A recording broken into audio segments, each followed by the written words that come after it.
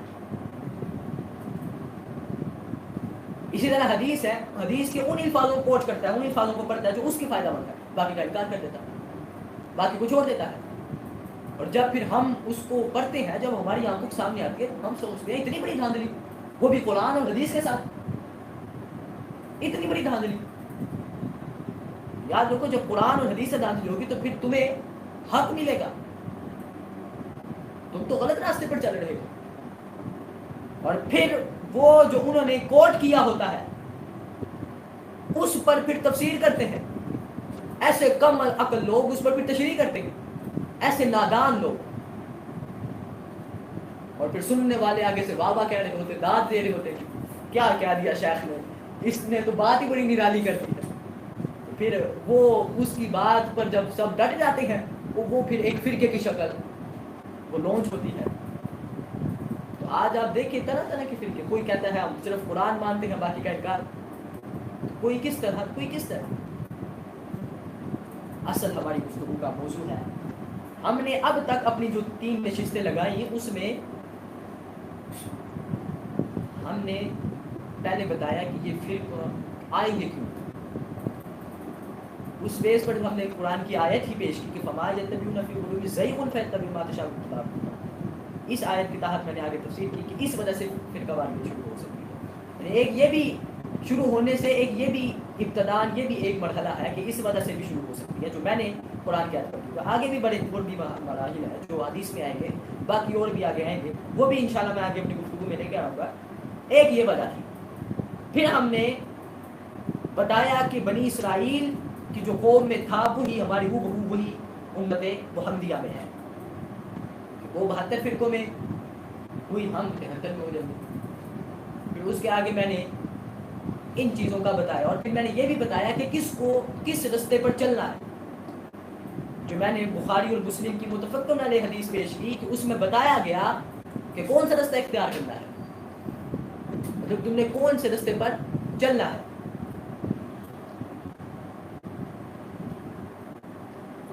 تو یہ مثال پاکستان کی آپ کے سامنے یہ بالکل واضح مثال ہے، اس لیے میں نے دی کہ آپ کو پتہ چلے کہ اس معاشرے میں، اس سوسائٹی میں کیا ہو رہا ہے۔ تو امام قطبی یہ اسی لحاظ سے کہتے ہیں کہ صرف سوسائٹی میں اپنی پاپولیرٹی بڑھانے کے لیے، لیڈر بننے کے لیے وہ اپنی واہ واہ کرواتا ہے۔ امام قطبی وہ کہتا ہے اتنی وہ چاہتا ہے کہ میری پاپولیرٹی ہو کہ اس کو پانے کے لیے وہ حق کا انکار کر دیتا ہے۔ استغفر اللہ۔ جب حق کا انکار کرے گا تو کیا وہ اس کی وجہ سے آگے اصلاحیت پیدا ہوگی؟ کیا لوگ نیک بنیں گے؟ اس واسطے میں جس پیغام کو آپ تک پہنچانا چاہتا ہوں، جو 3 نشستوں سے ہم ایک بات پر گفتگو کر رہے ہیں، اور مجھے نہیں پتا کہ یہ گفتگو میری کب تک چلے گی، کیونکہ حوالہ جات بہت ہیں، کافی سمجھانے کی بات ہے، مجھے خود علم نہیں کہ جو اس گفتگو کو میں نے شروع کر لیا ہے اب اس پر کتنے دن لگیں گے۔ میں انشاءاللہ کوشش کروں گا اپنی آخری نشست تک اس کو ختم کروں، باقی سمجھنا اور اس پر عمل کرنا یہ آپ لوگوں کا کام ہے، کیونکہ میں ایک شعر پڑھتا ہوتا ہوں، یہ کہاں نصیب میرے کہ تو خود چل کے آتا، کوئی جذبہ محبت میرے کام آ گیا ہے، میرے دل کی دھڑکنوں پہ تیرا نام آ گیا، کر لو قبول آقا یہ غلام آ گیا۔ اس واسطے یہ بندے کی اپنی شوق، اپنی لگن، اپنا ایک جذبہ ہوتا ہے کہ جو دین کی طرف آتا ہے۔ اب ظاہری سی بات ہے، میں آپ کو ایک مثال پیش کرتا ہوں، آپ کا دماغ بالکل ٹھیک ہو جائے گا۔ بار بار میرا اپنی گفتگو کو دہرانے کا مقصد یہ ہے کہ آپ کو میری گفتگو سمجھ آئے، جب سمجھ نہیں آئے گی تو پھر اس کا آپ کو فائدہ نہیں ہوگا کہ یہ فرقہ واریت کہاں سے شروع ہوئی، اہل علم نے کیوں شروع کی، اس کا ہم نے تفصیل سے بتایا کہ بغض کی وجہ سے. اور پھر آگے جو اب ہو رہا ہے بالکل عیاں ہے, مجھے مثالیں دینے کی ضرورت نہیں ہے. پاکستان میں کیا ہو رہا ہے؟ وہ مسلک جو مسلک کہتا ہے کہ صرف بخاری بخاری, وہ مسلک جو مسلک کہتا ہے کہ علی کی محبت سے اگر لوگ ہمیں کافر بھی کہہ دیں تو ہم کافر ہی صحیح, وہ مسلک جو صرف قرآن کو مان رہا ہے باقی کا انکار کر رہا ہے, وہ فرقہ جو اپنے آپ کو ہی صرف حق بیانی کر رہا ہے کہ صرف میں حق ہوں, وہ فرقہ جو اہل بیت سے بغض رکھ رہا ہے, صحابہ کو مان رہا ہے. تو یہ کیوں ایسا ہے؟ حال ہی میں نے اسٹیٹس لگایا کہ شیعہ کافر. اس لحاظ سے ایک لونڈی کا میں نے کلپ سنا, وہ کہتی کہ اگر کسی علی کی محبت کی وجہ سے کوئی ہمیں کافر دکھے تو ہم کافر سے. ابھی تو میں ادھر آیا نہیں, انشاءاللہ جب میں آؤں گا تو پھر میں بتاؤں گا کہ تو ہے کیا شے, تو پیدا کہاں سے ہوئی ہے, تیری اصل کیا ہے, پھر تجھے میں بتاؤں گا. لیکن چونکہ ابھی ہمارا بات قرآن پر ہی ہے تو ہم قرآن پر ہی رہتے ہیں, پھر آگے انشاءاللہ حدیثوں پر اور پھر اکابرین کا فیضان بھی پیش کریں گے. لیکن آج کی گفتگو کا جو ہمارا ایک موضوع اسی طرح سورہ آل عمران,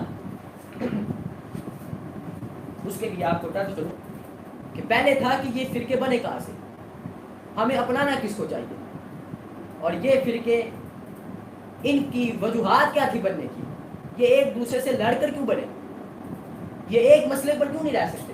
تو قرآن نے آگے کیا کہا اس لحاظ سے, وَلَا تَكُونُوا كَالَّذِينَ تَفَرَّقُوا وَاخْتَلَفُوا مِن بَعْدِ مَا جَاءَهُمُ الْعِلْمُ مَا جَاءَهُمُ الْبَيِّنَةُ وَأُولَٰئِكَ لَهُمْ عَذَابٌ عَظِيمٌ.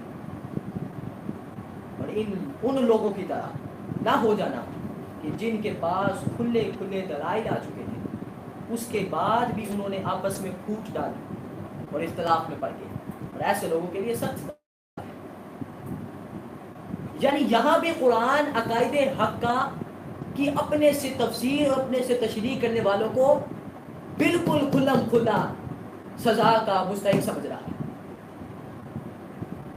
کہ جب تمہارے پاس حق آ گیا تو پھر تم کیوں اس حق کی تفسیر کر رہے ہو. یاد رکھو جس طرح اب حال ہی میں وَقِفُوهُمْ إِنَّهُمْ مَسْئُولُونَ وَرَفَعْنَاهُ مَكَانًا عَلِيًّا, ان کی غلط تفسیر کی گئی. ہاں اب اس پر پیرا دینا ہر اسلام جس نے لا الہ الا اللہ محمد رسول اللہ پڑھا ہے, جو مومن ہے, اس کا حق بنتا ہے کہ وہ اس کی اصل تفسیر بیان کرے, جس طرح لوگوں نے کی, کئی لوگوں نے کی. وَرَفَعْنَاهُ مَكَانًا عَلِيًّا سے مراد کسی نے کیا لیا اور کسی نے کیا لیا. تو جو غلط تفسیر کرتا ہے ہمارا کام ہے اس کی پکڑ کرنا اور پھر اس کو بتانا کہ اصل تفسیر کیا ہے. لیکن جو ایک قرآن نے حق بیان کر دیا پھر اس پہ یہ کہنا کہ چونکہ یہ ایسے ہے, یہ ایسے ہے, یہ ایسے ہے, یہ تو پھر فرقہ بنے گا, گمراہ ہو جاؤ گے تم لوگ. چونکہ یاد رکھنا قرآن پہلے سے ہی حق ہے, اس پر تم حق پر تفسیر کرو گے, اور پھر تم لوگ ان آیتوں کو پڑھتے ہو جو تمہارے حق میں ہو. ان آیتوں کو کیوں نہیں پڑھتے, مکمل آیات کیوں نہیں پڑھتے, آیات کو ان ٹکڑوں کو تم پڑھتے ہو جو تمہارے حق میں ہو, جو تمہیں فائدہ دیتے ہو. یہ تو دھاندلی ہے سراسر, اس سے نقصان ہوگا دین کا. بات کرنے کا مقصد یہ ہے حق تمہارے سامنے ہے, حق تمہارے سامنے ہے. اب وَقِفُوهُمْ إِنَّهُمْ مَسْئُولُونَ کہ اللہ سب کو گزار دے گا, جو علی سے محبت نہیں کرتا تھا اس کو کھلار لے. اب ان دان کو کیا بدلا کہے کہ پیچھے سے تو دیکھ تو صحیح کہاں سے کس طرح آیت آ رہی ہے. یعنی اتنی ان لوگوں نے دھاندلی کی. اب ان پر ہمارا آگے کردار ادا کرنا یہ ہم پر فرض ہے, لیکن جو حق ہے اس پر بھی ہم تو میں کریں تو پھر آگے فرقہ نہیں بنے گا تو کیا ہوگا. اس واسطے ہماری یہ گفتگو امت میں تفرقہ اور انتشار کے اسباب, یہ اسی لحاظ سے آج کی گفتگو ہم قرآن مجید پر ختم کریں گے. اور پھر آگے حدیث کو لے کر آئیں گے اور پھر ان جو ہے اکابرین کی فضان کو لے کر آئیں گے کہ اصل حقیقت کیا ہے، اصل بیس کیا ہے. تو آج کی گفتگو تک جو ہماری پیچھے 3 نشستیں ہوئی اور آج جو چوتھا لیکچر ہے، آج کی گفتگو تک ہم نے میتھڈولوجی کی ضرورت بتائی ہے کہ اس کی کتنی ضرورت ہے. اب اس بھی لحاظ سے ایک مثال دل کا رہ دے دوں. ابن ماجہ کی مقدمے کے اندر حدیث ہے، علیہ السلام کے پاس خط آیا، انہوں نے دائیں طرف سے کھینچا، بائیں طرف سے کھینچا، جو درمیان والا حصہ تھا اس کو کہا ھذا صراطی مستقیم، یہ صراط مستقیم ہے. تو ساری گفتگو جو میری 3 دنوں میں 4 دنوں میں ہوئی، اس کا خلاصہ یہ ہے جو آپ کے سامنے کرنے والا ہوں. کیونکہ کل ہمارا موضوع تو یہ ہوگا اور آخر تک یہی چلے گا، لیکن اس کے پھر آگے ہمارا موضوع جو ہے نا اس کے اندر تبدیلی ہونے والی ہے. تو اس سے پہلے میں جنہوں نے نہیں سنا وہ بھی اپنی گفتگو میں اپنا خلاصہ سنا دوں تاکہ ان کو پتہ چل جائے. ہماری پہلی نشست میں اہل قرآن کے رد کے اندر گفتگو، دوسری نشست میں ہم قرآنی آیات لے کر آئے، اور ہماری پہلی نشست میں آقا علیہ السلام کے لحاظ سے وحی الجلی اور وحی الہام کا پوری تفصیل تسلی بخش جو ہے نا وہ کام ہوا، آپ کے سامنے وہ آئی، وہ اب آپ کو سمجھنا ہے اور اس پر عمل کرنا ہے. دوسری نشست میں قرآنی آیات ہوئی اور اس کے بعد پھر احادیث نبوی آئی کہ جس میں فرقہ واریت کا ایک ابتدا اور کس کو چننا وہ سارا لکھا تھا، وہ جو ہم نے آپ کے سامنے بیان کیا. اور آج کی نشست میں ہم نے بتایا قرآن کی ان آیات کی مختصر سی تفسیر کی. اگر ہر آیات کی تفسیر میں پڑھ گئے تو پھر وقت کافی ہو جائے گا، تو اس لحاظ سے میں نے آپ کو جو ایک موٹا مواد تھا وہ آپ کے سامنے پیش کر دیا کہ قرآن مجید کے اندر یہ جو من بعد ما جاءہم العلم اور باغی بینہم کی جو اصلیت ہے اس لحاظ سے بھی میں نے بیان کیا. اور آج جو پاکستان کے اندر معاملات ہو رہے ہیں کہ ایک دوسرے سے بغض اور حسد کی وجہ سے لوگ انتشار کر رہے ہیں، بکھر رہے ہیں، آپس میں ایک اپنی اپنی جگہ بنا کے بیٹھے ہیں، اپنے اپنے بندوں کو گھیر کر تو کام کر رہے ہیں، تو یہ غلط کام کر رہے ہیں. تو آج کی میں نشست یہیں پر ختم کرتا ہوں اور انشاءاللہ تعالی کل کے موضوع میں اپنی گفتگو کو آگے بڑھایا جائے گا اور پھر آگے جا کر سب کا رد کیا جائے گا. رد بھی قرآن و سنت کی روشنی میں انشاءاللہ کریں گے. ہماری گفتگو الحمدللہ قرآن و سنت اور حدیث نبوی سے باہر نہیں ہوتی اور انشاءاللہ تعالی اپنی آخری دم تک. اور میں سب کو یہ پیغام دیتا ہوں، سب خطیب، سب علماء کرام، سب طلباء کرام اس چیز کو سمجھیں اور حق کے لیے قرآن کو پکڑیں، احادیث کو پکڑیں تاکہ آگے حق بیان ہو سکے. اپنی گفتگو کو صرف لطیفوں پر مشتمل نہ رکھیں، صرف شو بازی اور اپنے آپ کی واہ واہ کروانے کے لیے نہ رکھیں. آپ یقین جانیں حق کا ساتھ دیں گے اللہ تعالیٰ عزتیں آپ کے قدموں میں رکھ دے گا. اور میں ہر طالب علم کو بھی اپنا یہ پیغام پہنچانا چاہتا ہوں کہ ہر طالب علم آج سے کوشش کرے. غلطی انسان سے ہوتی ہے، غلطیاں انسانوں سے ہی ہوتی ہیں، بس آپ نے مسلک کے حق، مسلک اہل سنت و جماعت کو تھام لینا اور پھر آگے قرآن سنت اور حدیث کو تھامنا تاکہ آپ اصل صراط مستقیم تک پہنچے، حق کو تلاش کریں تاکہ حق تک پہنچے. تو تمام طلباء کرام مطالعے کا شوق رکھیں، مطالعہ کریں اور پھر حق کو سمجھیں. جہاں سے کوئی مسئلہ ہو اپنے بڑے علماء جن کے پاس زیر تعلیم ہے، میں مسئلہ کہ اہل سنت و جماعت کے لوگوں سے بات کر رہا ہوں، باقی اس سے تمہارا کوئی تعلق ہی نہیں، تو ان سے پوچھے کہ اس کی اصل کیا ہے، اس کا یہ ہے کیا. تو غلطیاں ہوں گی، ابتداء غلطیاں ہوں گی، پھر انشاءاللہ آہستہ آہستہ وہ غلطیاں درست ہوں گی. بولنے میں، انداز میں، تکلم میں، آپ کے کلام کرنے میں بہت غلطیاں ہوں گی، لیکن آہستہ آہستہ اللہ تعالیٰ آپ کی زبان کو سوچ دے گا، اللہ تعالیٰ آپ کے اندر جذبہ فراہم کرے گا. انشاءاللہ آپ غلطیوں سے پاک ہو جائیں گے اور عقائد حقہ کو سمجھ جائیں گے. تو آج کی نشست یہیں پر ختم کرتے ہیں اور آگے پھر انشاءاللہ کل کی نشست میں اپنا اگلا مواد شروع کریں گے. وما علینا الا البلاغ.